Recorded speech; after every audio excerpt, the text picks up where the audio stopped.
Hey everybody, it's GauntletX and welcome back to some more Magic Arena, and today is the early access event for March of the Machine, so thank you very much to Wizards of the Coast for providing me with this early access account. March of the Machine is the newest set to Magic the Gathering, featuring the interplanar war with the Phyrexians. So this is going to take place across the entire multiverse, featuring cards from Ravnica, Ixalan, Kamigawa, Innistrad, so on and so forth. I think there's at least like 16 different planes, they said, that are featured in the set. So the set's absolutely loaded, and so are the booster packs. With the new battle mechanic, there's going to be a battle card in every pack. There will also be a Multiverse Legend, which is a reprint of an iconic legend, in every single pack. There's going to be a double-faced card in every single pack and the regular rare slot, so there's a lot of unique stuff to do in this limited format and a lot of chances to open up some powerful cards. If you're interested in playing the set yourself, pre-releases begin at your local game store tomorrow, and the set will fully launch on Magic Arena on Tuesday. But without further ado, let's just get into my very first premiere draft of March of the Machine.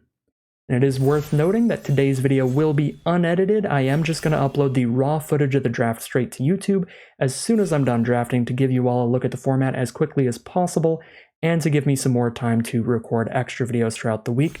So if you want to skip straight to the draft or straight to the gameplay or anything like that, just check out the timestamps in the description below. But it looks like we've got ourselves a draft pod, so let's get into the format. It's going to be a very fun one. And this is obviously my very first time ever drafting the set, so my card evaluations are likely to change a ton as the format progresses. So this is really just going to be feeling out the format and trying to get to play with as many cool rares and unique archetypes as possible to get a feel for the format before we really dive headfirst competitively when the set launches next Tuesday. So our rare looks incredible here. Boonbringer Valkyrie is a 5-mana 4/4 flying first strike lifelinker. Doesn't really need any other extra text to be incredible, but backup is a new mechanic to the format that allows it to put a +1/+1 counter on any creature when it enters the battlefield. If it puts a counter onto a different creature, that creature will gain all of the Valkyrie's abilities till end of turn. So 5 mana for a 4/4 flying first strike lifelink, we put a counter on something else, give that card also flying first strike lifelink till end of turn. It's just a ridiculously good card, and worst case scenario, if it's our only card on board, it's a 5 mana 5/5 flying first strike lifelink, so we'll easily scoop that up. And here's an example of a Multiverse Legend there, Timuret Chosen from Death. They're really cool because they all show off the showcase card style of whatever set they came in. So as you can see, Radha's from Dominaria, so Radha has the Dominaria showcase style, whereas Timuret from Theros had the Theros style. So again, that's really a good look at the anatomy of a pack there. We had our rare last pack, as well as a battle and a Multiverse Legend. They're just absolutely loaded with cool stuff, and a double-faced card like Bonded Herd Beast. So pick 2 now. We do have another white rare. Is it any good? The battles are going to be really interesting. The way that they work is they have that amount of defense there in the bottom right corner. You have to hit it for that much damage to flip it for yourself and get that secondary effect. So your opponent gets to block to try to protect it and keep you from flipping it.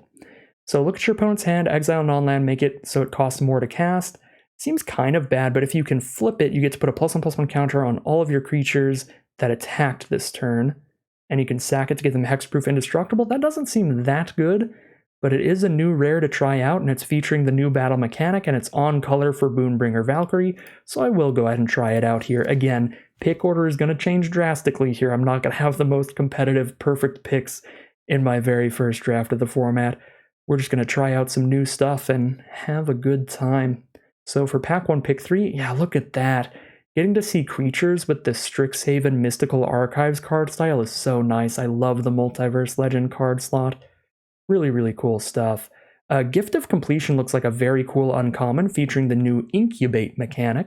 So when this enters the battlefield, you get to create an Incubator token with 3 +1/+1 counters on it. The Incubator token sits there doing nothing, but then when you spend the 2 mana to transform it, it becomes a 0/0 Phyrexian that now has power and toughness equal to the number of counters that you put on it. So this is technically 2 mana for no creatures, but if you have the 2 mana later to flip the token, it's 4 mana total to get at least a 3/3 on the board and make it so when any of your Phyrexians die, you surveil one. So pretty cool, unique uncommon there. I think I'll go with that one. There's also Final Flourish for good removal in black. a decent red card. But again, early enough in the format, I'm not really going to be able to go over every card in the pack because I don't know them all super well. We're going to be taking just a lot of powerful higher rarity cards at the start. And looks like Sculpted Perfection is a great card to follow up going into black-white here. This is a card that lets us incubate 2 when it hits the board to get a potential 2/2 Phyrexian later. But it also gives all of our Phyrexians +1/+1, so any of our incubator tokens, as well as because this is the war against the Phyrexians, there's a lot of creatures that are just straight up Phyrexians outside of the incubator tokens, so that's clearly what black-white is trying to do, and it could be a pretty good card.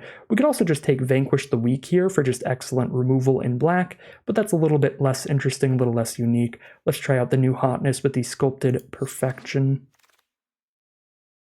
Pack 1, pick 5 now. What do we have here? There's Finn the Fangbearer with the Call Time card style. Really cool stuff. Invasion of Vryn looks like a pretty great saga. 4 mana, you draw 3, then discard a card. It's just a pretty good sorcery up front, and if you can deal the 4 damage to it, you get some bonus. Kind of an awkward little bonus. You just get to copy one of your spells. That's okay. I think I'd like to just stick to black-white here.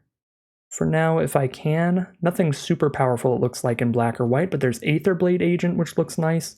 2 mana for a 1/1 Death Touch isn't horrible. It's always going to be able to trade into something. And if you spend 4 mana and 2 life, that is what the Phyrexian symbol means, you can pay 2 life or a blue on that. You get to flip it into a Phyrexian, which is a good creature type for us. That's also a big Death Toucher that draws us a card whenever it hits our opponent. So I like the flip side of that card quite a bit. So we'll scoop that up. Pack 1, pick 6 now. There's Emry, Lurker of the Loch from Eldraine there for an artifact self-mill strategy. Seems a little bold. Unseal the Necropolis is one of our black cards. 3 mana to have each player mill 3, then you return 2 creatures from your grave to hand. That's not horrible. An instant speed soul salvage. Doesn't really affect the board, but it's fine late game card draw. There's also Sword Sworn Cavalier. 2 mana for a 3/1. First strike as long as a knight entered the battlefield under your control. It's pretty great if you have some other knights, but I don't think I have any yet. Yeah, I don't have any yet. I still think I just like the 2 mana 3/1 over the 3 mana card, and I am just going to stick to our primary 2 colors to keep it pretty simple for us today. Not going to try pushing around and swapping into different strategies. We've got some Phyrexians here. A 5 mana 4/3 that basically turns into a 3/3 when it dies. We do have to spend the mana to flip that incubator token, but 5 mana 4/3 that dies into a 3/3 is not bad at all. There's also Ichor Drinker, which is a 1 mana 1/1 that dies into a potential 2/2. We have to spend 3 mana to do that one, though, because we have to exile it from our graveyard and flip the incubator. I do like that a lot, though. It's also just straight up. These are both Phyrexians on the front half. I think I take the 1-drop over the 5-drop, but they both seem pretty solid for the deck. Not a huge fan of Corrupted Conviction, but it seems fine as a 1-of. And Etched Familiar looks good too, but I'm a very big fan of creatures that can be 2 creatures off 1 card, potentially. So we'll roll with that. Now we have the Infected Defector again, or Gloomfang Mauler, which is a Swamp Cycler that can help provide us some black mana if we are stuck on mana, or it's just a big late game card.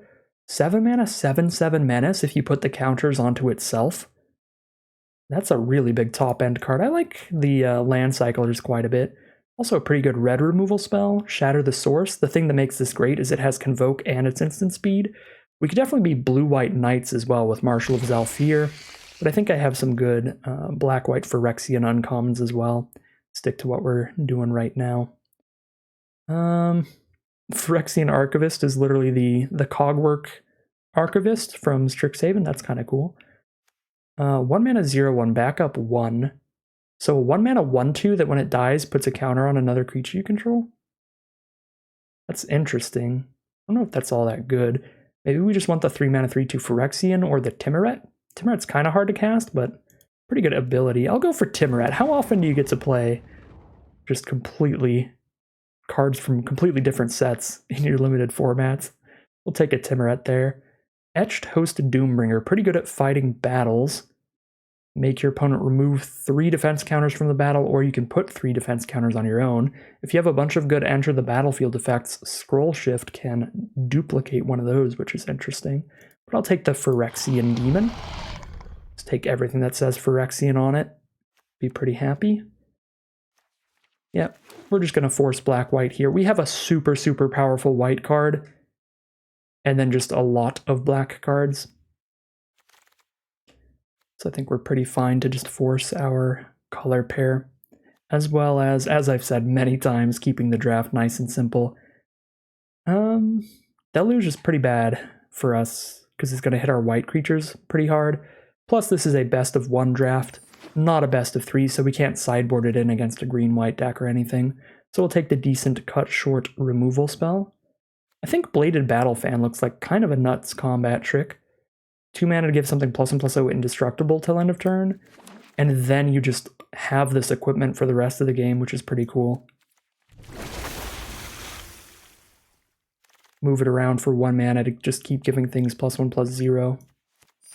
Now we'll take a Corrupted Conviction as the last pick, and we're pretty lucky here because we've opened up an on-color rare that looks pretty powerful. Guardian of Ghirapur, 3 mana for a 3/3 flyer. Excellent stats up front. And when it enters the battlefield, you can exile up to 1 other target artifact or creature you control, and then return it to the battlefield under its owner's control at the beginning of the next end step. So ideally, we want some cards with good enter the battlefield effects, but a 3 mana 3/3 flyer with potential upside is kind of absurd. I don't think we have a lot of good enter the battlefield effects. I do on my enchantment, but this can't choose enchantments, which is unfortunate. Yeah, we don't have a lot of enter the battlefield effects that we could actually duplicate with that yet. I guess it works with backup and with Doombringer. So we've got 2 backup cards and 1 Doombringer. Those are all late game plays though. So we definitely want to draft some more cards to work with it, but it could be good. Ooh, this is going to be a hard pick because we've got a cool rare, a 2 mana 2/2 Vigilance that whenever 1 or more +1/+1 counters are put onto it, you get to draw a card. It's really, really good with backup cards, because now every time you play a backup creature, you're drawing a card because you just put the counters on this thing. Or the Tiller of Flesh. Whenever you cast a spell that targets 1 or more permanents, you get to incubate 2. So this seems better for the Phyrexian strategy of black-white, but this seems stronger in a vacuum if we get a lot of backup cards. I think I'll take the Tiller of Flesh because it makes more sense here. Every time we cast a removal spell, or every time we cast a spell that targets our own card, we get to incubate again, and it's a Phyrexian up front, which is nice. I'll take the Tiller, but I think the Duelist looks really good too. Hack 2, pick 3. Another 2 mana 3/1. There's also a 2 mana 2/2 lifelink that is a Phyrexian. That's a great card type, and a 2 mana 2/2 lifelink has been a solid rule filler in many limited formats in the past. So I'll scoop up the Alabaster Host Sanctifier there. And let's take a look at our mana curve now. Get a look at how our creature curve is looking. See if we've got a nice aggressive looking deck. Does look that way. Pretty aggressive. A lot of 2 mana stuff at least. So all of our incubate cards kind of count as creatures. So Gift is kind of like a 3 or 4 mana creature because we can't do it on turn 2, but it's still a creature, and Perfection's still kind of a creature, but not till like turn 5. So it's going to be interesting to see where those incubate cards kind of fit into the mana curve. I don't think we have excellent removal right now. We have Cut Short and a Combat Trick mainly. So I think Final Flourish looks great to me. 2 mana instant, sack an artifact or creature to give something -6/6. Or it's just straight up 2 mana -2/2, which is good as well. There's also Invasion of Olgrotha.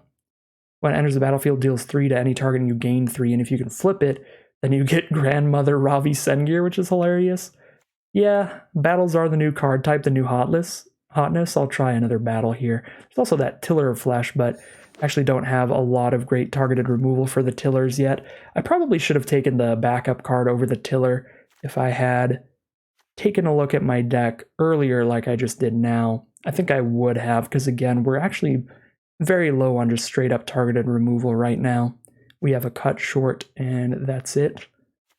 Invasion of Olgrotha is also targeted removal. It's a bit slow, but it doesn't actually count with the Tiller because the Tiller needs our spells to target permanents.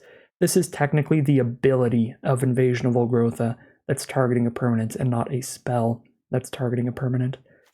Invasion of Dominaria seems fine. 3 mana sorcery, gain 4, draw a card. If we manage to flip it, it's really good, getting a 4/4 flying vigilance, but 5 toughness on this battle. It's a lot of damage we have to do. There's also Furia, Judge of Valor from Call Time here, which is pretty cool. Got a lot of 2-drops, so if we manage to get a Furia later in the game, we could play two mana cards in one turn, get that card draw going, which is cool. I'm going to play all the new cards, though. We'll play another battle. Alright, this completed Huntmaster looks exceptional. 3 mana for a 2/3 Phyrexian Elf Warrior, some pretty good creature types. And its activated ability is great. 1 mana, tap it, sack another creature or artifact to incubate 3. So you can like chump block and then sack and make a potentially 3/3 if you can flip that incubator token. And if you have expendable cards, it's really good. What is this? Have your opponent mill, put a land from their grave on the battlefield under your control. That actually might not be horrible in the right deck. In like a ramp deck, you can always spend 2 mana, tap it, mill your opponent 3, and just keep taking their lands every turn, just keeping them around. All right, we'll take the 2 mana 2/2 Phyrexian Beast with a great sacrifice ability now. Yeah, pretty simple there. I'll definitely take that over the Soul Salvage. Can't get over these Multiverse Legends. These things are awesome. Can't wait to see them in paper. Those are going to be beautiful cards to be able to just collect in your draft for your collection for Commander. That is just incredibly, incredibly nice. I think this set has a lot of collector potential during the drafts. Ooh, pick 8 Deadly Derision, happy to be in black. I also think Nezumi Informant has its place. I don't think it looks great in this deck, but if you have a lot of ways to sacrifice cards, 2 mana to make your opponent discard a card and leave behind some sacrifice fodder is pretty good. We've got a couple ways to sacrifice things, like the Recycler we just picked up, but I think in black-red, Nezumi Informant could actually be sweet. But Deadly Derision's exceptional in everything. A 4 mana instant to blow up any creature or planeswalker, and now we get a Vanquish the Weak pick 9. I know I have been taking a lot of battles to show off the new cards, but I think Invasion of Eldraine is probably still solid, but pretty slow. 4 mana, it doesn't impact the board. Whereas again, Vanquish the Weak is definitely really good removal, and I'm low enough on good removal that when I have a card like Tiller Flesh that wants me to have more removal than normal, and I have less removal than normal, I'm going to start taking those removal spells really, really highly.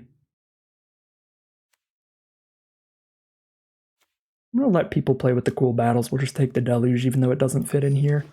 I'm not going to hate draft anything there.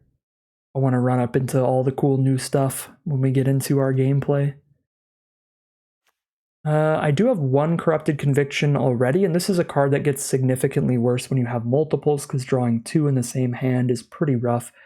You'd have to have a lot of expendable stuff to be able to cast 2 of these really quickly, so I'll just take an Urn of Godfire. Probably not playing that. It looks like pretty not... Wow. I'm really happy to be in black. We get a Final Flourish now, so whatever I took over Final Flourish, I guess it was the right choice, because we wield the Final Flourish. Anyways, Urn of Godfire seems like the kind of card that's going to be your 23rd playable sometimes. Wow, we get the Furia or the Etched Familiar. I'll take the Furia at this point. Anyways, Urn of Godfire, 23rd playable kind of thing. If you're completely just empty on removal, but you manage to pick some Urn of Godfires really late in the draft, they're playable. Or if you ended up trying to splash in an off-color bomb, but you don't have the fixing, this is your like last resort mana fixing. So I think Urn of Godfire has its place. It's not incredible, but it has its place. Board Berigmos and Fibblethip. I wish this was my pack 1, because I would have went for that, but we are on exactly the opposite colors. We're the only 2 colors that Board Berigmos and Fibblethip are not. But that is so cool and so adorable. And together they have binocular vision, because they both have 1 eye. Alright, probably take another Sculpted Perfection for this deck. The Dune Shaper seems fine, because it flips into a trampling dog if we pay some life. The Sentinel seems really efficient. 3 mana 3/3 Vigilance, or 3 mana 2/2 Vigilance, put a counter on something else, give it Vigilance. That Sentinel seems real efficient, but I think we have to just take our build around uncommon. Somebody's going to be real happy. We're going to get like a pick 3 Chandra. I'm going to let somebody play with the Chandra because it's not going to make it here. We'd have to have a lot of mana fixing to get a double red card in. I guess there is pretty much nothing I'll play. No, Sunder the Gateway looks okay. So 2 mana incubate 2, then transform an incubator you control just means 2 mana make a 2/2 Phyrexian. That's the worst case scenario. Best case scenario, you destroy one of their artifacts or enchantments and incubate 2. You don't immediately flip that incubator, but blow up one of their cards and leave behind something that will turn into a 2/2. I actually think Sunder the Gateway might be main deckable. So we'll roll with that. Quende, which is good if you have a lot of first strikers. I don't think we do. Got Scornblade Berserker. 1 mana 1/2 you can sacrifice to draw a card, or 1 mana 0/1 that puts a counter on something else. That can always sacrifice itself to draw a card. That seems really nice. Attentive Sky Warden does make sense for this archetype, being able to flip our incubators for free. I've just kind of accepted my mana curve is going to be nonsense because I haven't looked at it enough. I don't have a lot of 3s or 4s. Got a lot of 2s, but I think having a lot of 1s and 2s is good with a bunch of battles, and I do have quite a few battles. So being able to curve out as quickly as possible. Ooh, a Yara, Widow of the Realm? Don't mind if I do, let's go. Gift of Completion, also quite good. Also quite good, but I don't think it's as good as Ayara. 3 mana for a 3/3, you can tap her and sacrifice another creature or artifact to deal X to an opponent or battle, and gain X, where X is the permanent's mana value. If you're in a board stall late game, this can output a ton of damage, and that's not even counting the back half. So 5 mana, pay 2 life, flip this. Now you get to start reanimating one of your artifacts or creatures until end of turn, during combat every turn, which is also quite powerful. So Ayara seems great. And we have really been just paid off for being in black in this draft pod. We'll take an Alabaster Host Sanctifier. I could see an argument for Flying Gorilla. Not that the mill ability or the death ability are particularly exciting. But just a 2/2 flyer is decent at attacking battles, I think. But I'm just going to take another 2/2 Phyrexian Lifelinker. Now we have an Aetherborn Lifelinker if we want, or a 1/3 Double Strike. Oh, that's so cool. I love this set so much, flavorfully, that we have cards from all over the multiverse, because we have a Kithkin from Lorwyn, or Shadowmoor. One of those. That's so fun. I don't think that actually works the greatest in here. Yeah, and I'm low on 4-drops. I'll take the Aetherborn. Seems like okay filler. Just a big late game lifelinker. Now I can take the Dune Shaper. 1 mana 1/2 turns into a 4 mana 4/3 later. I've got good enough removal. I don't think I need to rely on Mirrored and Avenged to finish something that's already been damaged. So we'll take the Tarkir Dune Shaper. So this is from, obviously from Tarkir, but it's from the Abzan on Tarkir, from that clan. It's pretty cool. Oh, nice. We got another late Gift of Completion. That just looks excellent in this deck. I'm going to slap it in here. Oh, that wasn't even the one that we passed up on. So we might even wheel the other copy if that one went that late. Sick draft pod for black.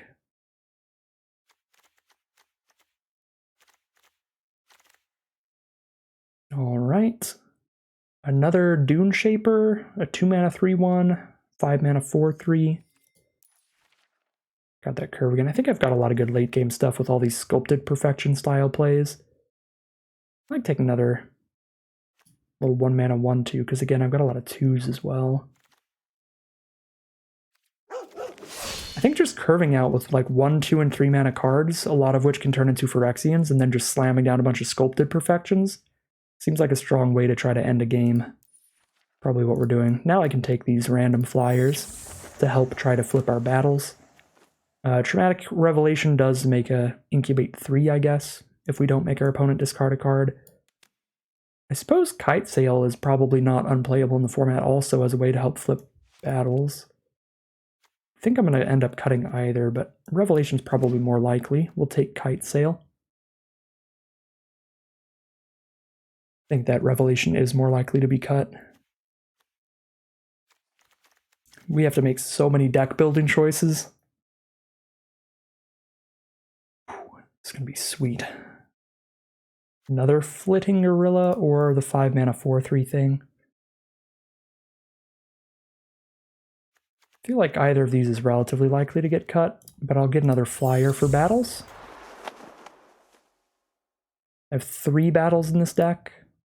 Oh, we're just wheeling all the Flitting Gorillas. I guess I should have taken the 5 mana 4/3 thing then. Alright. This looks like a sweet way to start our March of the Machine experience. Alright, so we have 56 cards in here. We get to cut 16 cards out of this to make it as perfect of a deck as we can manage. Probably want to cut a lot of creatures because a lot of our non-creature cards like Sculpted Perfections and Gift of Completions are also sort of creatures. And our battles as well, potentially. So let's see. Deadly Derision and Double Sculpted Perfection 100% stay in. Vanquish stays in. Unseal the Necropolis, probably not.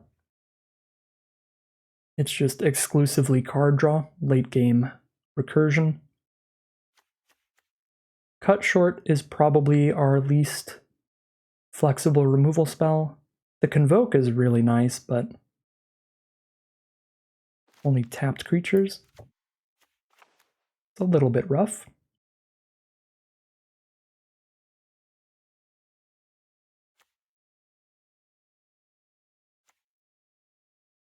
Yeah, we definitely have a lot of non-creatures that kind of count as creatures. So, probably just cutting a mountain of creatures if we can. These Gloomfang Maulers are a ton of mana, but that swamp cycling is really nice. Could let us play a lower land count and still be guaranteed to draw our swamps. Would soak up mana to do it, though. The Doombringer seems good against battles, but it's also kind of slow. I feel like Sculpted Perfections are pretty much our top end here, so we kind of want to cut down on our most expensive cards as long as they're not incredible.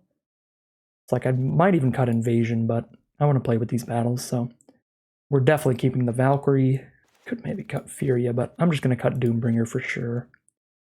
Aetherborn, bit slow. How many spells do I have that target one or more permanents? I did get some removal spells now, so I have 1, 2, 3,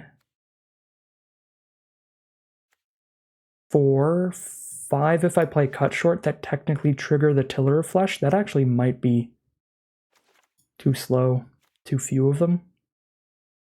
The only thing I really like about the Flitting Gorillas is that they can attack battles, so they're potentially on the chopping block.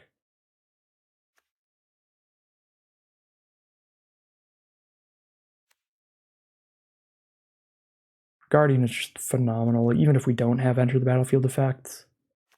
Timuret's a little hard to cast, being double black, but that life drain goes a long way. I guess it's not life drain, you just gain life, so it's just life gain. Yeah. Might be worth a cut for the difficult mana cost. I don't like the Swordsworn Cavalier in here, we didn't end up with a lot of knights. Got like 1 or 2. I think I cut my 1 or 2. I thought Tiller was a knight. Yeah, Tiller's a knight, but we're cutting it probably. So yeah, not into that. Not super into the Dune Shapers. This might be cutting way too many creatures, come to think of it.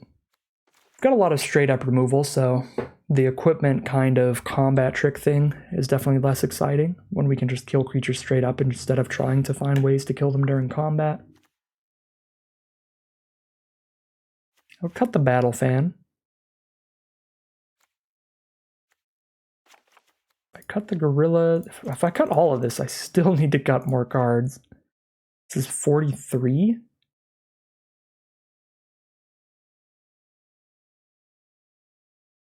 Cut at least 1 land with 2 Swamp Cyclers, which puts me to 42. Maybe Corrupted Conviction.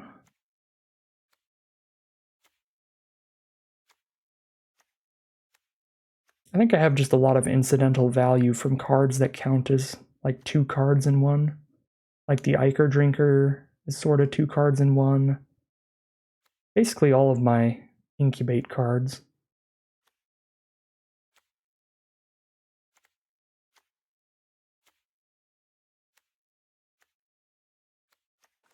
Maybe the curve's gotten worse enough to not play Furia, because it's actually just kind of hard to play 2 spells in one turn. It still doesn't feel that difficult. 2, 3, 4, 5, 6, 7, 8, 9, 10 cards that cost 2 or less mana. If I just have any 2 of those, it should be pretty easy to double spell. But Furia is still slow. 5 mana, 2, 4, and then you need to untap and do things after that. Gotta cut something. I did cut the tiller, so we could cut like the cut short instead. Also. And we still have Deadly Derision, Vanquish the Weak, Final Flourish. Not a ton of removal.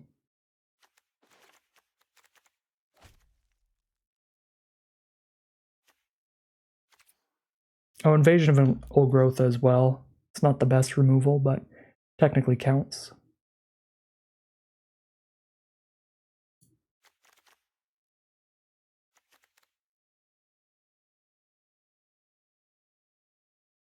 Yeah, I could, with this many 2s and a couple 1s, Furia might be okay. I'll drop the cut short and the conviction here. And I think I'm going to call it a deck like that.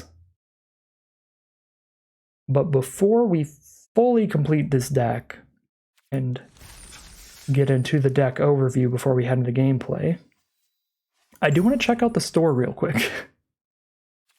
Because I want to see if they have the full art lands that we can use. Doesn't look like it. I don't see any lands. Yeah, I don't think we can use the full art lands today. So we'll head back into the deck building. I guess we don't get any fancy lands. Unless I already have them from other times, but it looks like this is a fresh VIP account. It doesn't have all the stuff I used to have. If I go just basic lands and I click here, you can see, yeah. No full arts. Oh, it's defaulting to the Phyrexia all will be 1 lands though, so we'll at least swap to the new ones. Oh, we can't. Well, that's kind of weird.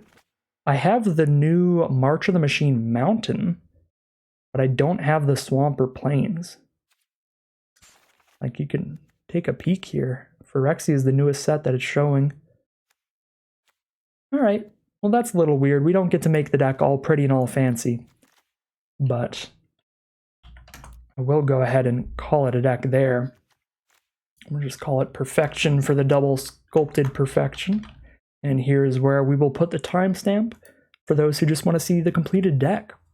So here we have a look at the completed deck list for today. It's going to be a black-white Phyrexians deck. We have a lot of incubation, which means that we get these tokens that we can transform into Phyrexian creatures with power and toughness equal to the number of +1 and +1 counters on them. And we have a lot of cards that care about Phyrexians. 2 Sculpted Perfections will give all of our Phyrexians +1/+1, and 2 Gift of Completion is going to make it so whenever our Phyrexians die, they get to allow us to surveil 1, meaning that we look at the top card of our library. If we don't like it, we can toss it into the graveyard. We've got quite a few Phyrexian creatures on curve, like Alabaster Host Sanctifier, Dreg Recycler, and all of our flip creatures do turn into Phyrexian creatures on the backside, like Ayara here, Aetherblade Agent turning into the Gataxian Mindstinger. So, a lot of Phyrexian threats to beat our opponents down with. We've also got a collection of solid removal with Deadly Derision, Vanquish the Weak, Final Flourish, and at the top end, an Invasion of Olgrotha, and some big bombs to try to close out the game. Ayara can win a board stall by sacking some stuff and then replaying it from our graveyard. The Boonbringer Valkyrie can just close out the game really fast with some ridiculous abilities, can even use the backup effect to put a +1/+1 counter on another creature, giving that creature flying first strike and lifelink till end of turn for a massive swing.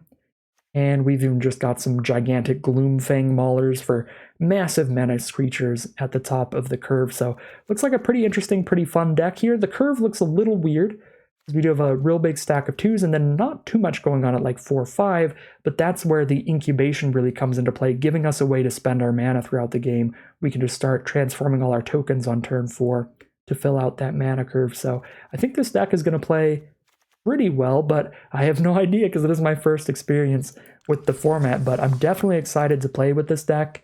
And without further ado, let's just hop into the gameplay and see how this deck does.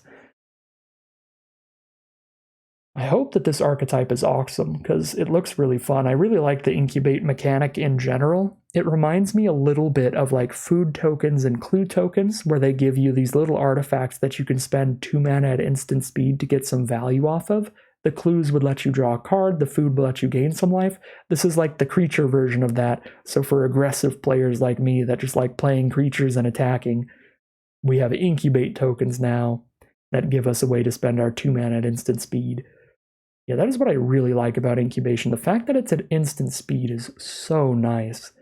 You just hold up your 4 mana instant speed removal spell, and if they don't play anything you need to kill, then you're like, okay, I'll flip one of my incubators. Seems like a real strong mechanic. Super excited to see how it does, but here we are now in game number 1. All right, we have a very powerful opening hand. If our opponent is on a really aggressive curve, we have the Final Flourish to slow them down a little bit, and if they aren't on a really aggressive hand, then they might just get stomped here. We have a 3 mana 3/3 flyer into Sculpted Perfection into the 4/4 Flying First Strike Lifelinker with that really flexible, really powerful ability. So really, really high power level hand, and I'm super pumped about it. And it just got better. We drew one of our 2 mana creatures to play on curve. This is looking phenomenal. It is going to be a mirror match. We're against black-white. Yeah, I don't know what's going on with the lands. They don't have the new plains, but they have the new swamp. It's pretty weird. So I'll just drop in Alabaster Host Sanctifier to get my stuff out on curve, because this is going to be really nice to have on board with a Sculpted Perfection, making it a 3/3 lifelinker later in the game.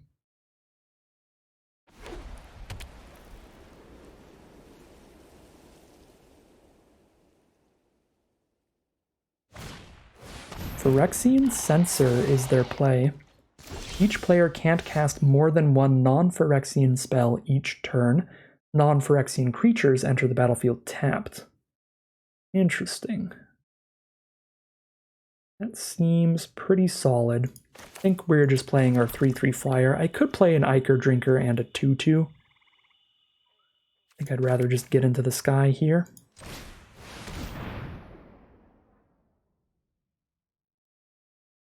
It is going to come to play tapped, but I was not planning on blocking with it anyway. We'll pass the turn.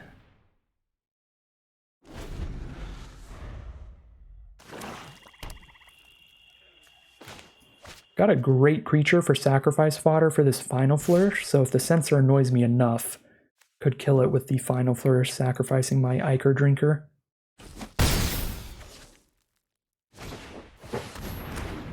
Heliod, the Radiant Dawn, that's a very scary card. Up front, it's just a 4/4, but for 3 mana and 2 life, they get to flip it into a 4/6 that makes all of their spells instant speed and makes them 1 less to cast for each card in our hand. Well, each card we've drawn this turn, so they flip it next turn, and all of a sudden they just play their spells during our turn and play them for 1 less mana, because we'll draw 1 card each turn naturally. Well, that is pretty threatening. I could just flourish the Heliod here. I could also Sunder the Gateway, I guess. That is an enchantment. Yep, that seems kind of nuts, actually. Destroy target non-token enchantments and incubate 2? So I even get a 2/2 out of this? Alright, well, that does feel phenomenal. Sunder the Gateway putting in work, stopping a Heliod. Oh, I guess they get to counter our incubate. We still kill Heliod, so it was still definitely worth it. If they counter our incubate, though, we do play Ichor Drinker here. And we get to attack with Sanctifier without worrying about it dying. Also feels alright.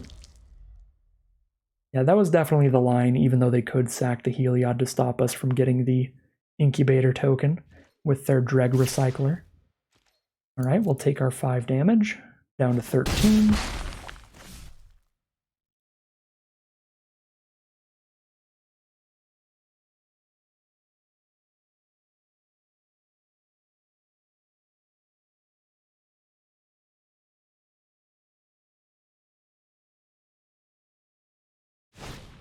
Attentive Sky Wardens, so whenever they hit us or one of our battles, well, I guess technically one of their battles, they get to flip an incubator. Alright, we hit the Valkyrie mana, so I'm pretty sure we just do that.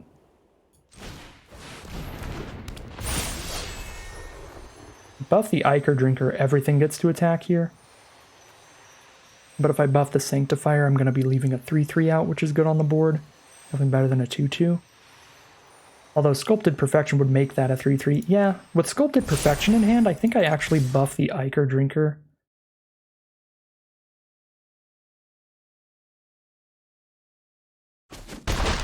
And they're just going to take it all. So they're going to go down to 9. We're going to go back up to 17. If I hit a land, I can play Perfection and Final Flourish, which would be beautiful. They do have the Realmbreaker's Grasp for the Valkyrie, which makes it so it can't attack or block or use its abilities, but it is still going to be good sacrifice fodder for us with a Final Flourish in hand. A Final Flourish. Take my 5 damage here, go down to 12. They did hit their splash color. A Jungle Hollow here is going to give them a green source. Ooh, I can Vanquish the Weak and Flourish. I kind of want to just Sculpted Perfection on this board state because that shuts off their only block still, and we gain 6 on the attack. Can this sack itself? It can. That's really good. So they can block, sacrifice itself to stop 3 of my life gain, but I'd still be at 15. Yeah, I'm not taking that much damage on the crackback. I'm going to get aggro here and play the Sculpted Perfection over playing some removal.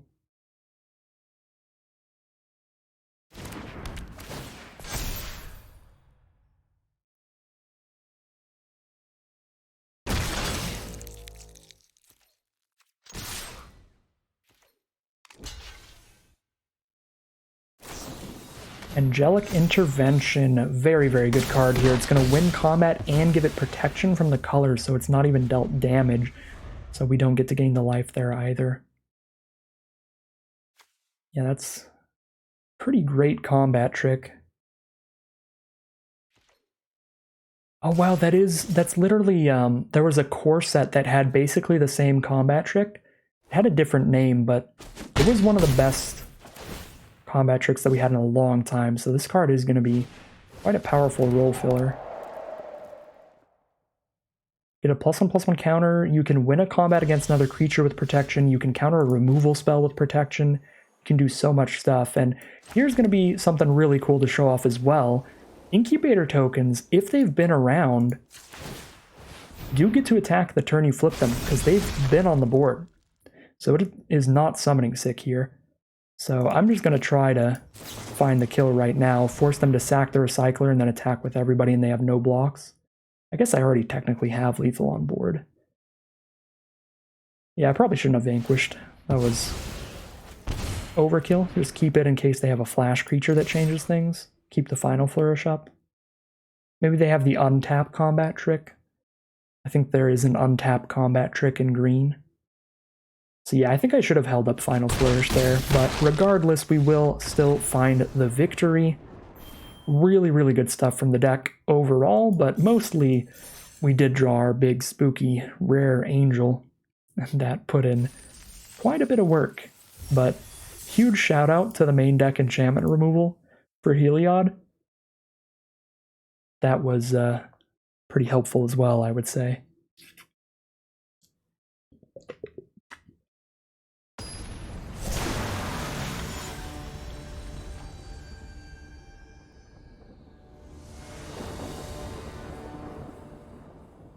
Alright, here we are in game 2, really aggressive curve. Probably going to go Ichor Drinker into Gift of Completion. If I use the Scorn Blade later, I could back up onto the Drinker to hit for 2 and then sack it, because it will get the sack ability. That could be really nice. I mean, it's definitely a keep, whatever I plan to do with it, but I'm pretty sure it's turn 1 Ichor Drinker, start getting the life gain going, and the creature that has a great ability in the grave. Then we drop the Gift of Completion, or you know what? 4 mana to flip the card. If I Gift of Completion now, I hit for 1, the next turn I can flip it and play Berserker.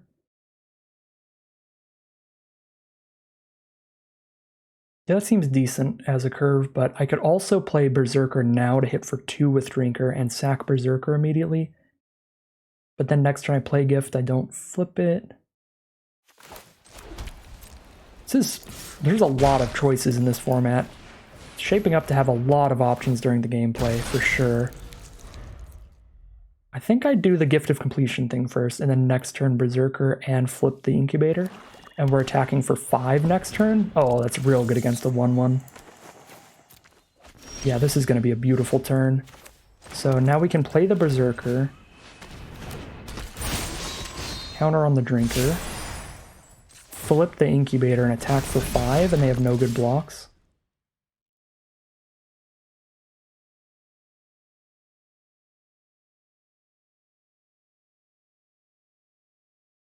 We aren't getting value from letting us sacrifice another one of our creatures, but that's okay, because we still cycle out the Berserker to draw a card later on.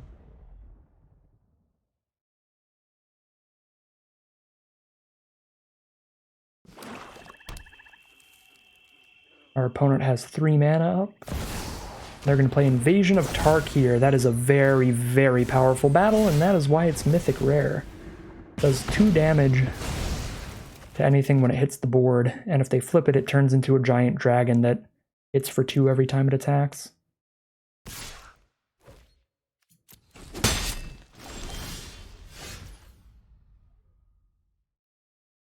Yeah, 4/4 Flying Trampler that deals 2 to any target every time it attacks. If they have more dragons, it does even more. Yeah, we definitely can't let that flip. That would be bad. So, probably incubate with the Ichor Drinker and play the Sanctifier. The Sanctifier blocks the Informant on board.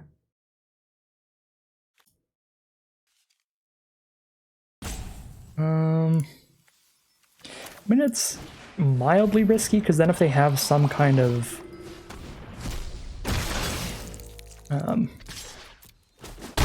card that, like, I don't know, it's probably not that risky. They could deal 4 to our battle with some kind of spell that just deals damage. Then it doesn't really matter what I do creature-wise on blocks. I know there is another battle in the format that we saw during the draft that's a 3-mana battle that does 4 damage to another battle when it hits the board. That would be pretty good at flipping an Invasion of Tarkir. Alright, they're going to Final Flourish the Sanctifier. We get to Surveil 1. Fury is way too much mana. We will mill her. Let them hit the Invasion for 1. And then there's a Prankster. Probably exile the Prankster with Vanquish the Weak after they flip it, because it makes it so when it dies, we have to sack an artifact or creature, but we can exile it instead of having it die. So I want to hold the mana up to use the Vanquish.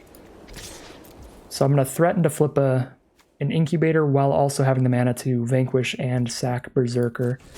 So I can chump with Berserker and draw a card and Vanquish Prankster. We go chump, draw, Vanquish there. And we're threatening to flip the Incubator, so they might not even attack with the Informant.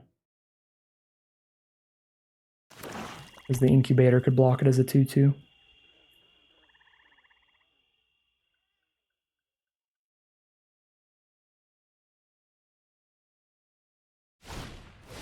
Judith, the Scourge Diva. That's pretty phenomenal from the Mystical Archives. Not the Mystical Archives. What did they call it this time? Multiverse Legends. That's what it is. Now, when any of their creatures die, they deal 1 to any target, which means they can deal that damage to the Invasion of Tarkir. Feels like I have to kill Judith now. I have to exile Judith instead of the Prankster, which means I chump block Prankster here. And I don't get a block with the Incubator. Yeah, this is a bit of a bummer.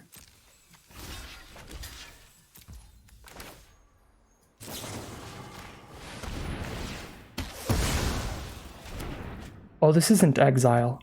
I was lying the whole time. I'm so used to that being an exile spell. I wonder what spell I mixed it up with, because I knew it was a reprint Vanquish the Weak is a reprint. There's another spell that's the exact same thing, but it exiles. So I thought it was a reprint of that card. I can put them down to 3 life, but then they flip the invasion.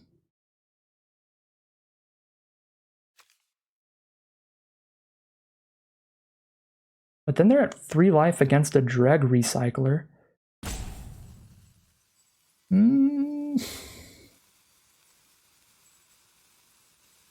This might be the death of me, but I'm going to do it.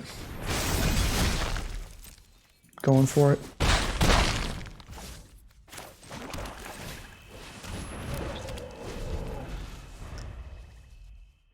We have a lot of win cons now. I'm pretty sure our Invasion of Olgrotha can just do 3 damage to their face when it hits the board. I think it's 3 damage to any target.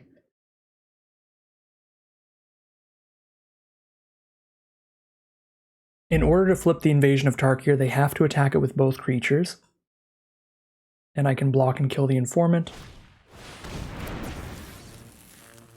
Well, that's a massive yikes. Seems pretty incredible in this position. They get to steal and sacrifice our own Recycler now. Well, that does mean that would have flipped no matter what I did. If I just held my creatures back, they could have still stolen and attacked me with 3 of them. I could have found 1 good block. I'd be attacking with a 3/3, a 2/1, and a 1/1. I'd have 2 2/2s, so I could go trade into the 2/2, kill the 1/1. That thing takes 3, then they have a flipped Thundermaw to start killing the rest of my cards.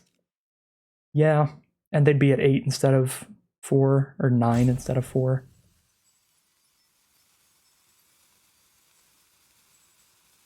Yeah.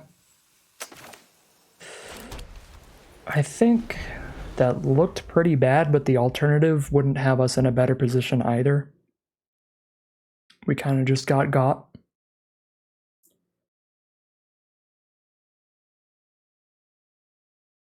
Yeah, I'm fine with the line I took. We would have been in this position.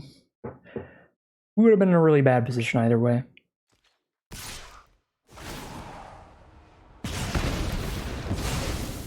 Let's get some Surveil going. This feels really bad right now. Can't really get a battle attacked currently.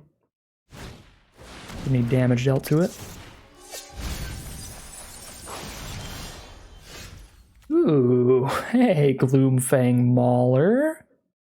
You're kind of gorgeous. Either gorge. I could give this Phyrexian +2/+2 Menace. They have to double block with Freewheeler Prankster. Or die. Or just chump. And then I also have another 5/5 Menace. Probably better than making it a 7/7 Menace. Because it's already big enough to kill them in one swing. And this way I clear out 2 of their creatures to make it more likely to get in. Gloomfang Mauler off the top. Pretty excellent.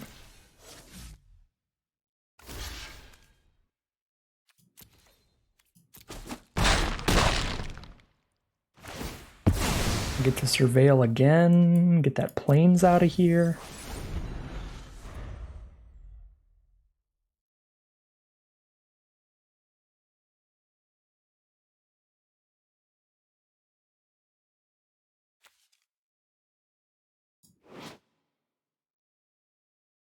Yeah, you can't tell me that this is not just ideal beauty standards right here. Absolutely gorgeous. I've found my new love of the set. Gloomfang Mauler. Gorgeous. What is this? Can turn into a flying haste creature? How do they kill Gloomfang? Double block, they only lose the Thundermaw. That's pretty poopy for me. I don't even know if I play the Sanctifier, because if I play Sanctifier, then they attack and kill it. They play any other creature, and they can still double block and kill the Gloomfang Mauler. Maybe I have to take this trade into Thundermaw.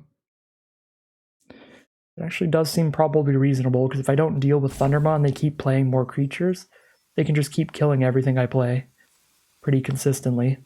I'm never going to be able to get a wide board state. Yeah, they just need basically any other creature and they can still double block and kill Mauler with like a 3/4 and a 2/2, honestly. So I think I have to take the trade into Thundermaw.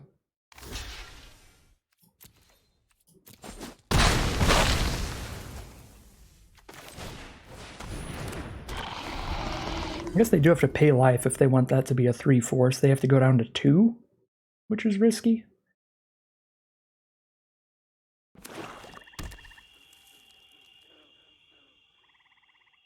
Makes it harder for them to have had a block up that was like 3/4 plus 2/2 later. Still think just getting that Defiant Thundermaw off the board is fine. It's pretty reasonable. Completed Huntmaster, that is phenomenal. They get to turn their Informant into a 3/3. Ooh, speaking of phenomenal, there's a flyer. That's going to force them to flip the Artisan. So they have to go down to 2 because they need a flying blocker now.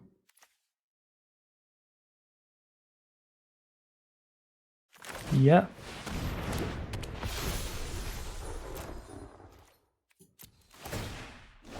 And Gift of Completion only triggers when my Phyrexians die, not leave the battlefield, so I don't get any bonus from exiling the host.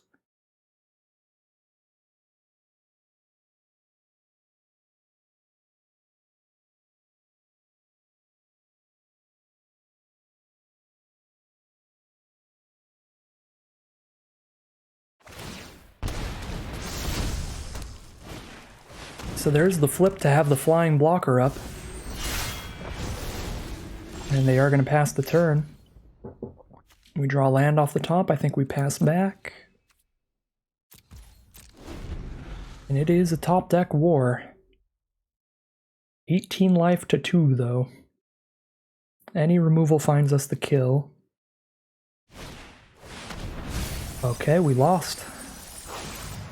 Breach the Multiverse. They get the best creature or planeswalker from each player's graveyard onto their board. So basically, we lost. I should just never say the words top deck war again, because I feel like it's such a bad omen.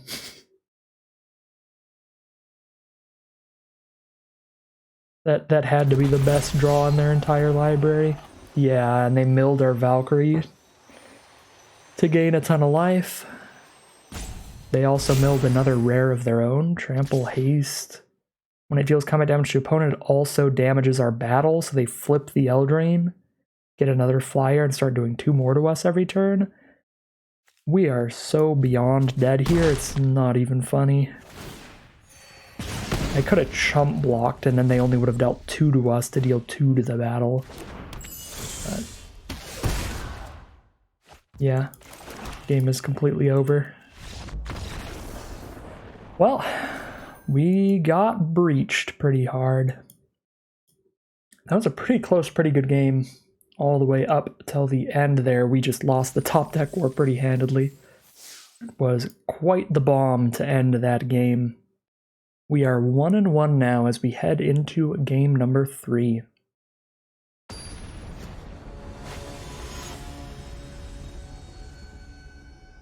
It looks like game number 3 we are going to be playing against Voxy. Voxy is one of the largest streamers of Magic Arena if you check out Twitch at all. Voxy is very entertaining. Highly recommend. She has a level of energy in her streams that I have no idea how any human can keep that up. I pass out after like 3 hours of streaming. So probably want to roll out with the host first and just get aggressive rather than playing the cards that'll take some more mana to flip later. Voxy's on green-black with Kami of Whispered Hopes. Adds mana equal to the power and doubles up the +1/+1 counters they can put around. It's probably good to kill the Mana Dork, especially when it's a Mana Dork that also doubles counters. This seems decent to just kill that.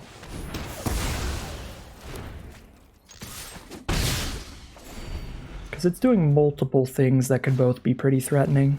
Now here's a Scornblade Berserker, just as a 1/2. She can sack to draw a card. Got 4 mana up here. Probably just gift and flip it. I'll play the gift pre-combat in case Voxy has a combat trick to kill the Alabaster Host Sanctifier, so we'll get our Surveil. If Voxy has a removal spell, then we will not. Alright. Fair enough. Pass turn then.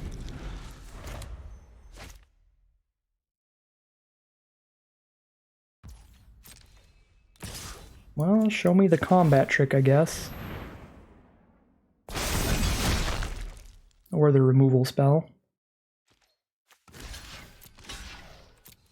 The great thing about this for Voxy is that, like, because she can just sack that to draw a card, she can just kind of bluff the attack if she just wanted to draw the card anyway. Luckily, no combat trick for us, though. Roll out an Alabaster Host Sanctifier and an Ayara, and pass the turn.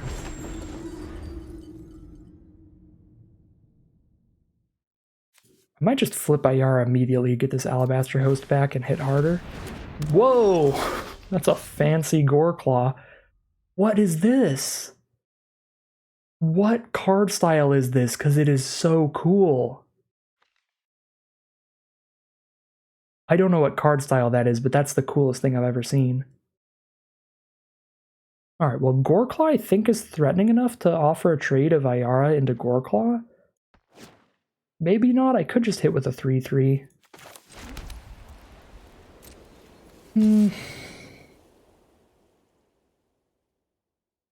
Could also flip Ayara, got the host back, but it's only till end of turn, so we'll just run into Goreclaw and then be gone forever, so I don't think that's great.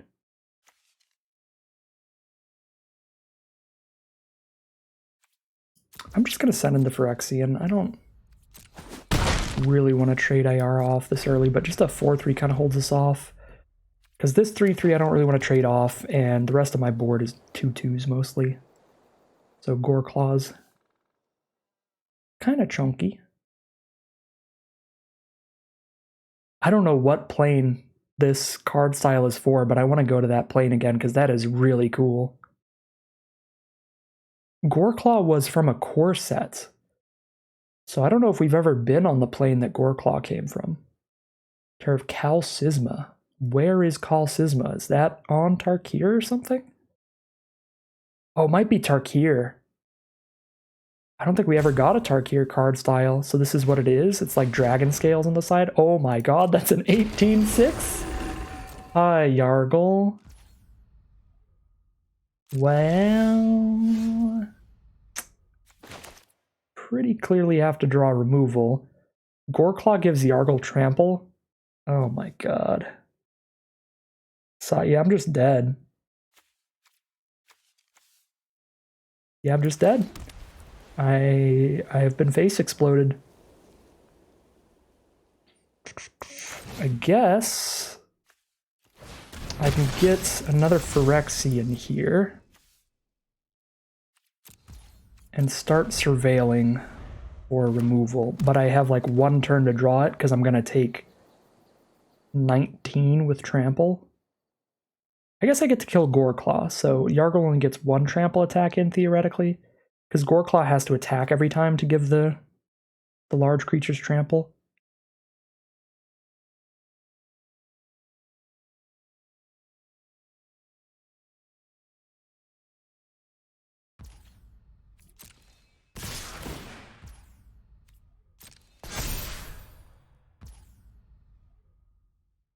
Yeah. Yeah, that's a thing.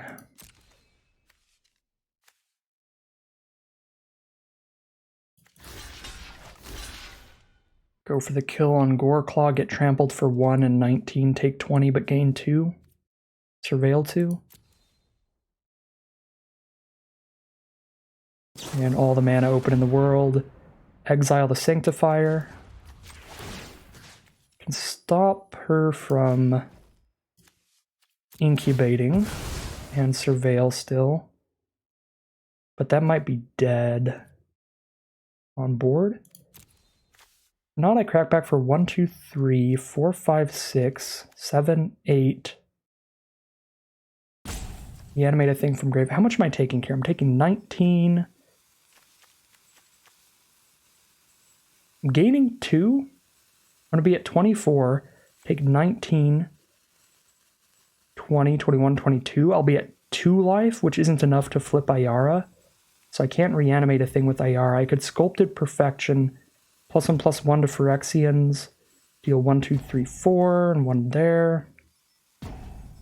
Sack a thing with Ayara? I don't think Sculpted Perfection gets me there.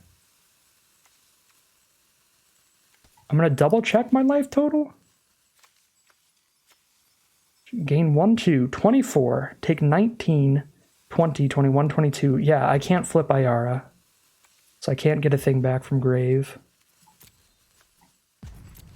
So I can't like flip Ayara and give my board +1/+1 for lethal. I have to find something else to get there.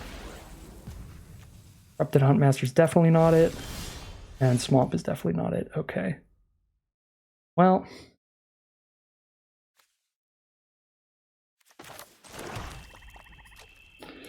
just flip the Ayara. If I had enough life to flip Ayara, I think I could have won. No, I didn't have enough mana to flip Ayara and play the incubator thing. But if we flipped Ayara, that'd be 4, 5, 6, 7, 8, 9 from reanimating a card from grave. And then with Sculpted Perfection, it would give my 3 creatures +1/+1, so 9, 10, 11, 12. It would be exact lethal if I could have flipped Ayara plus played that. Alright, well. It was closer than it looked, because we could have hit Voxy down to 6, but trampling 19/7 is a little too much, I would say. A little too much if we don't draw the removal for it. So we're going to be 1 and 2 heading into round 4.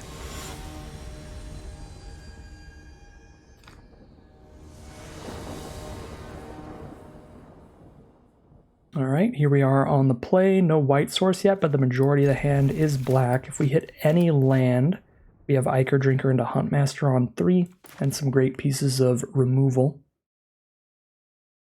This will be a definite keep.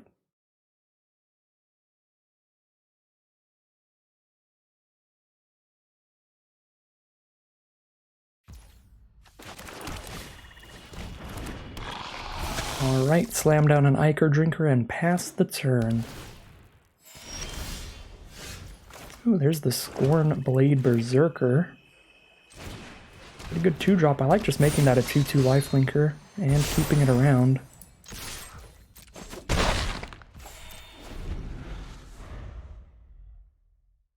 And we'll just sack the Berserker during their end step because we do need to try to find our planes soon. Or just any land. There's a Norn's Inquisitor, phenomenal card. Would love to have one of those in this deck. It's a 2-mana 1/1 that incubates 2, and whenever they transform their tokens, they get a +1/+1 counter on them. Not only those, but even the creatures that transform on board, all of the double-faced creatures in the set turn into Phyrexians, so those do also count. Oh, well, that was not what we wanted to see. Did not find another land. Pretty deep into the deck. We're 10 cards in now.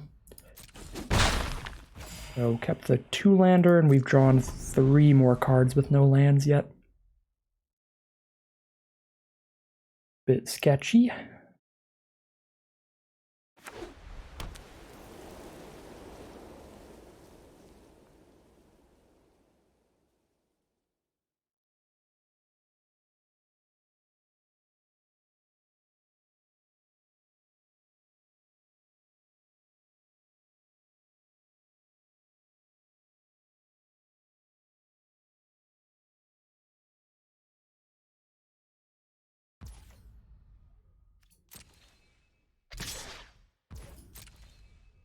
Don't really want to have to kill a Norn's Inquisitor, but its ability is potentially pretty powerful. That is also not a land. Now we're going to have some pretty big issues. They could try to flip that, and it would be a 3/3 theoretically, and then I'll kill the Inquisitor if they do that, because at this point, I have absolutely nothing else to do with my mana, so I'm cool to just kill the Inquisitor.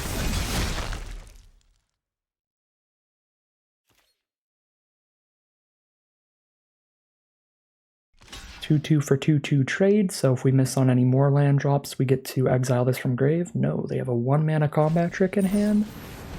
Yep. Thanks to Convoke from Aerial Boost, they have a 1-mana combat trick to trade into the Ichor Drinker. It's still not horrible. In a vacuum, that's pretty good for us because we trade their 1-for-1 Aerial Boost into the Ichor Drinker, but we get more value from this card from our grave, but not if we don't have the mana to actually incubate and then flip it and stuff like that. So we can get all the 2-for-1s in the world, all the theoretical 2-for-1s in the world. If I don't have the mana to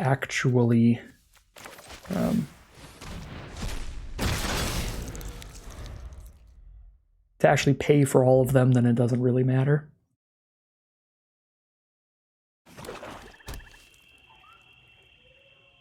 Because if we end the game before we've cast everything in our hand, then we're kind of just down 7 cards if I haven't cast all these 7 cards by the time I die, which looks like we're pretty dead, because now that's an Archfiend of Shadows. When it deals combat damage to us, they get to return a creature from their graveyard to the battlefield, and that's the backup ability as well. This is one of the strongest rares in the format, and we have missed again on lands. That is the 2-lander into 6 cards deep, finding no lands now. I don't think this keep was that greedy, because again, our hand was all black cards, and we had card draw in the opener to cast, to dig deeper.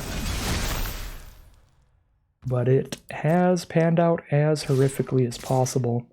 And that's probably going to end my first Premier Draft of the format, so kind of a bummer way to end the first Premier Draft, but we did some cool things. We saw some cool things. I guess I can chump block here, but I really don't see a point.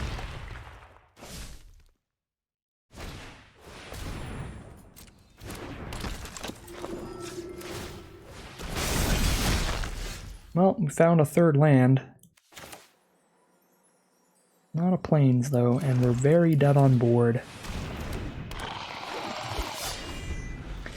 Well, I liked this deck a lot. I don't think I have any super massive statements on the format so far going in. I think a lot of the mechanics are really cool. Incubate has been super fun. Backup has been really flexible and powerful. The flip creatures like the Sunblessed Guardian are really fun as well. So I've been a really big fan of the abilities and the general gameplay that you can get from all of the different abilities and synergies that you can try to pull off and draft together. The one thing I'm a little worried about, but I'm always worried about this going into a new set, is the amount of bomb rares that can just completely change the way the game goes, because we have run into quite a lot of bombs already. Invasion of Tarkir, Breach the Multiverse, Yargle and Multani kind of stuff. Some of those more reasonable than the others, but yeah, there are a lot of rares and mythics in the set, and you can open multiple in each pack again, because the Multiverse Legends, the double-faced cards, the regular rare slot, and the battle card slot. So overall, pretty bad performance from this deck to just go 1-3, but when you look at how we lost some of those games and how the general gameplay went, I think the deck was actually pretty decent. We just lost some games to variance there. We lost a top deck war really bad to Breach the Multiverse to lose a game. Another loss, we just had 2 lands all game. And then our other loss was to a 19-7 trample. That is not going to be your general game of Magic there. So just some pretty rough losses here. I think the deck definitely could have done better in some different matchups, or if we had some better draws. And I did really like the Incubate mechanic a lot. I think it was really fun. So, got to do some cool things. Didn't get to do them as long as I would have wanted to. Just got to play 4 games with this deck. But it was a sweet one nonetheless. Well, that's going to end my first Premier Draft of March of the Machine, but I will be back again starting tomorrow with more daily March of the Machine drafts all the way up until the launch of the set, where I will keep playing the format on my personal account from then on. Once again, for all of the legal disclosures and everything, I would like to thank Wizards of the Coast for providing me with all of the cards that you see me playing today. But that is going to end today's video. If you want to see more March of the Machine, just stick around on the channel. You can always like, comment, and subscribe to tell the YouTube algorithm to send you some more of these videos, like the upcoming March of the Machine drafts, as I get some more experience with the format and hopefully get some better records in the future. But super excited to keep playing this format. As always, I'd like to thank all my patrons for supporting the channel. There will not be patron credits on screen here today since the video is unedited, but usually we do put those credits up in the end of every video. If you'd like to check out that Patreon account, you can check it out in the link in the description below. And if you'd like to check out the Twitch account and catch me live, you can check out that link in the description below as well. But other than that, as always, thank you all very much for watching, and I'll see you again soon for some more March of the Machine.